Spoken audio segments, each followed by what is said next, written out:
bumisisita kami ng school visit namin. Ginagawa namin yung asset cardan, handle namin yung trabaho. So ako nakikipag-usap sa school head, principal, and then si asset cardan nakikipag-usap siya sa mga teachers.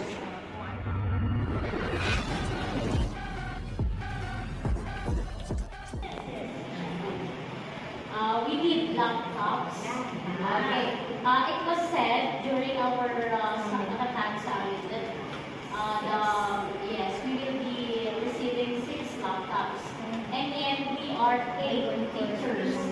So can we ask? Okay, I was stopping there. Actually, ma'am,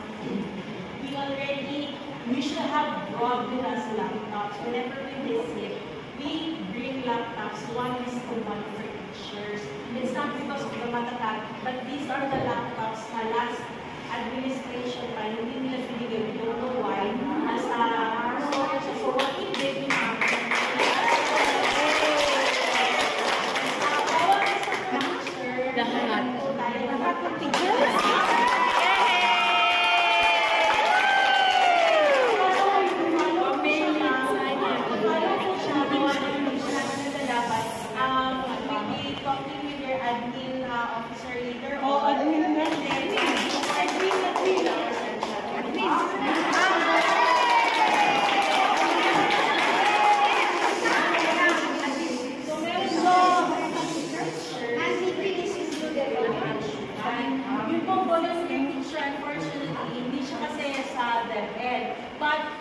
pwede naman siguro natin share na lang kung kailangan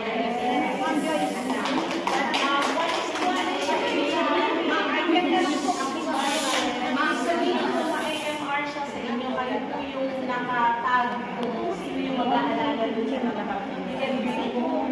Pero syempre, hindi siya pero kayo yung mag-aalala. Na-download na actually na central office and na CSO na yung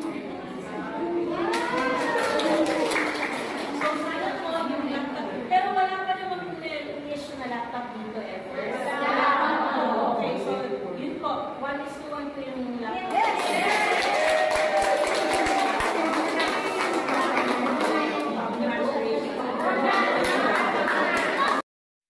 Na-download na actually na central.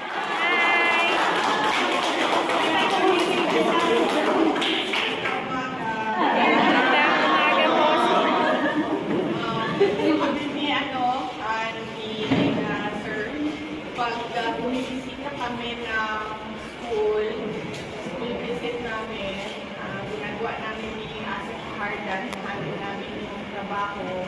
So ako nakikipag-usap sa school head, principal, and then si asset cardan nakikipag-usap siya sa mga teachers, kung ano yung feedback ninyo, kung ano yung complaints ninyo, kung ano yung mga advice ninyo. Nadala namin yun sa central office para mapag-usapan na executive mga usage assets ng mga directors na nasa central office. Pag bumisita kami ng paaralan, nadala namin yung tree planting, ginawa natin kanina, yung mga laptop ng mga teachers.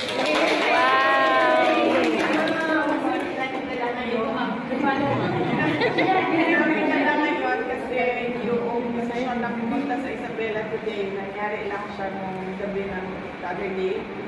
So hindi na umabot yung paghanda ng mga laptops. Tapos nagdadala din kami ng MOOE. Wow, thank you! Para sa mga unforeseen din ninyo ng mga expenses. Tapos extra na flag, just in case na masira or sira na yung mga flag ninyo na pangahalaga na hindi punit-punit yung ginagamit namin na flag. Tapos, kung meron kayong buildable space, pag-usapan na namin ni Sir kung ano ang infrastructure na kailangan niya. So, request siya ng site, laboratories ang request niya. And then, sa Office of the Vice President naman, nagdadala kami ng rice assistance sa mga families ninyo.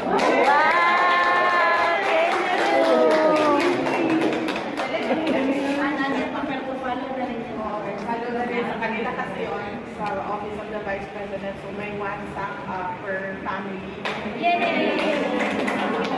Vice President. And then meron din silang mga dala ng pagbababa sa school bags para sa mga learners.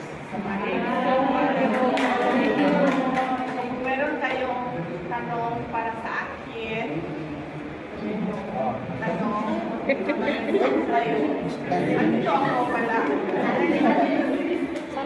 Ang Department of Education and ang World Bank kasi kailangan pag-aralan hindi lang ang 1 year na increase ng salary kundi multi-year na increase in relation to possible inflation in the future. So, tumutulong sa atin ang World Bank na gumawa ng study na yon. Ang gagawin nila parang in comparison to other Southeast Asian countries, yung countries na kapitbahay natin dito sa region, at yung halos na pareho natin ng economic standing. So that might be Vietnam, Indonesia, mga ganun yung ano natin, pareho natin. So, yan yung ginagawa ngayon sa increase na salaries. Natapos na yung tranches ng SSL, tapos yung action ng Department of Education is a study kung paano ba ayusin yung increases ng salaries ng personnel ng Department of Education. Of course, lahat yun magdidepende sa Department of Budget and Management. Sa atin, in our part, ginawa natin ang complete staff work natin, ang due diligence natin, kung ano ba dapat na nakikita sa increases na salaries ng personnel ng department. Particularly ng mga teaching personnel. Free tuition nila, so wala nang bayad doon. Unless na lang mapapasok yung anak ninyo sa private higher education, anak ninyo sa private higher education, then meron, anong tawag naman sa chair? UniFast. Ang scholarship na meron ang government natin for private school. Hindi po kasama yung course ng anak ko doon sa Chen. Sa ano ma'am. Baka yung school nila pag meron silang scholarship. Kasi sa pag-ikot namin, ganito ang mga school namin, may yan isa sa mga request na teachers, yung subsidy sa kanilang EE. Ang comment tulad ng ginawa natin na accident insurance. Ang comment kasi ng Commission on Audit, hindi daw tayo pwede kumuha kung ano yung nasa PhilHealth. So kung ano yung nasa konsulta package ng PhilHealth, yung wala doon ang pwede lang ng Department of Education. So ngayon, nag-aaralan namin paano ma-avail yung konsulta package ng PhilHealth and then yung idadagdag natin doon para lahat ng mga kailangan sa APE ay mapasok siya doon sa some sort of health insurance na tinatawag. Tapos, ang isa nun ma'am is yung binibigay sa inyo na 5,000. Supposedly dapat yung APE kasali doon sa 5,000 na tinatawag na shock allowance. Sa ngayon,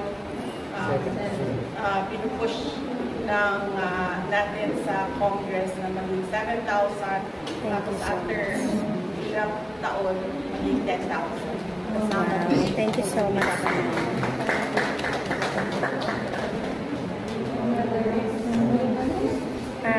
Another question po, ma'am. Sige, kayo na.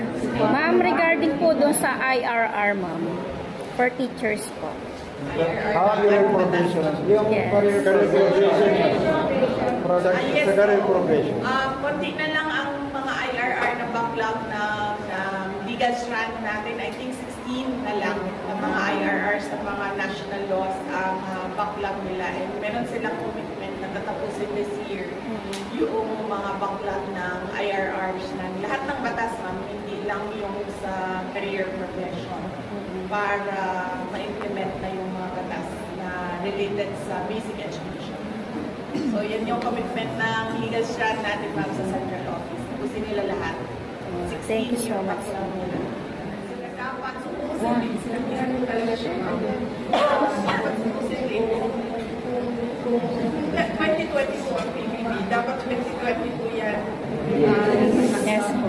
But apparently, ma'am, hindi talaga ganyan ang sistema ng budget sa ngayon.